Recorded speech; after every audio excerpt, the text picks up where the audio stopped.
একটা সময় ছিল যখন ভগবানে বিশ্বাস থাকলেও পুজো আচ্চা করতে খুব একটা ভালো লাগতো না। জানি না কেন এই পুজোর কাজগুলোকে কেমন যেন কুসংস্কার মনে হতো। মনে হতো আমি যদি নিজে ভালো করে থাকি, ঠিক কাজ করি, তাহলেই ভগবান খুশি হবে। তবে এখন সেসব পাল্টেছে। এখন এই কাজগুলো ভালোবেসে পরম যত্নে করতে ইচ্ছা হয়, ভালো লাগে। পুজোর নিয়মকানুন যে বিশেষ কিছু জানি তা নয়, তবে ভক্তি ভরে মনের সবটুকু দিয়েই পুজো করার চেষ্টা করি।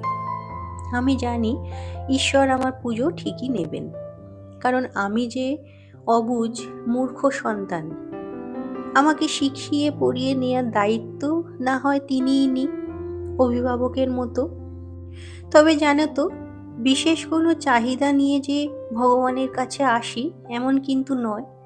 মনে সবার মতোই অনেক রকম চাহিদা তো থাকেই, তবে বেশিরভাগটাই ঈশ্বরের সামনে এসে কোনোদিন বলে ওঠা হয় না।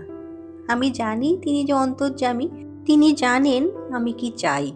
এখন আমার এই ঠাকুর ঘরে এসে বেশ মনে একটা শান্তি পাই। জানি না কেন সমস্ত রকম নেগেটিভ চিন্তা এক নিমেষে যেন মন থেকে কোথায় উধাও হয়ে যায়।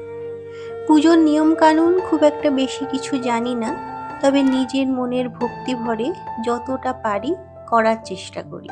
আর প্রার্থনা শুধু একটাই, আমি আমার কাজটা মন দিয়ে করে যাচ্ছি, বাকিটা তুমি বুঝে নিও, কোনটা দিতে হবে আর কোনটা নয়।